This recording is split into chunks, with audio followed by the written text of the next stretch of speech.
ya won't go on your day, ya won't go Haudenosaunee, ya won't go Sojinyaweha, Sojinyaweha, Yahinega, now ya. Hello everyone, welcome to Ukwakwa, our foods. Today we're going to be showing you how we make corn husk dolls. While I'm making the doll, I'll be telling the story of why the corn husk doll has no face. We hope to have more on our foods in future videos, so be sure to subscribe to our channel and click on notifications for new uploads. I've been making corn husk dolls since I was a girl. I love to share the craft of making dolls with others. As we harvest and husk our corn, we set aside the best looking husks for crafts, such as corn husk dolls. I just need a scissors, some string, and a small tub of warm water. Now that I have all the materials, I'll tell you the story as I make a doll. There are different versions of the corn husk doll story. I'm sharing a version I heard from Brian Dockstader, a beloved storyteller in our Oneida community. There are a lot of implied messages that address our culture within the story of the corn husk doll. This story reminds us of our family and community responsibilities.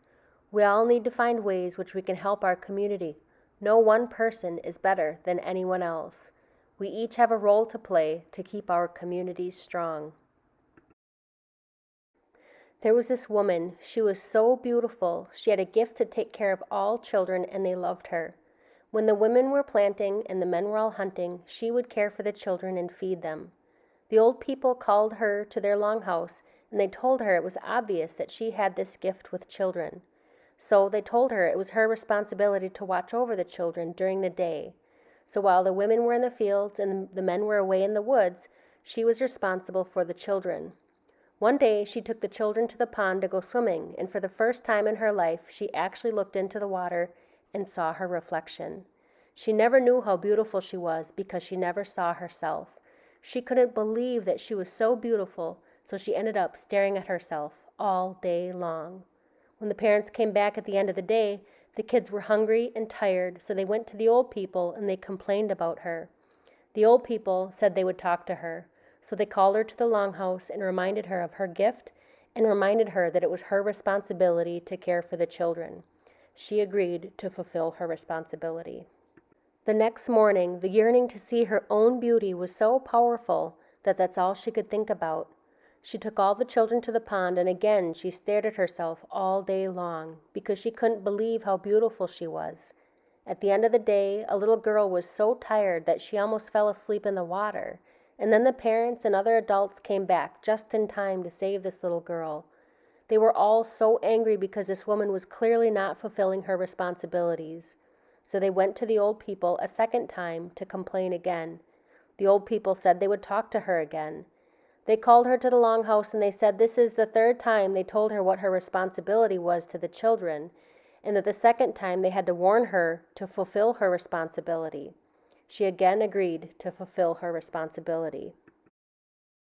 The next morning, the yearning to see her own beauty was so powerful that that's all she could think about again. She took all the children to the pond again. Like the day before, she didn't take good care of them and forgot to feed them. This time, a little boy was swimming and became so tired from not eating that he never woke up again. The adults were furious at the woman and they were hurt. They went to the old people to tell them what happened and how the little boy died in the water. The old people told her, they reminded her 3 times of her responsibilities, and that it would now be up to ukwehuwe to take care of this. The next morning, all the children went to find the woman.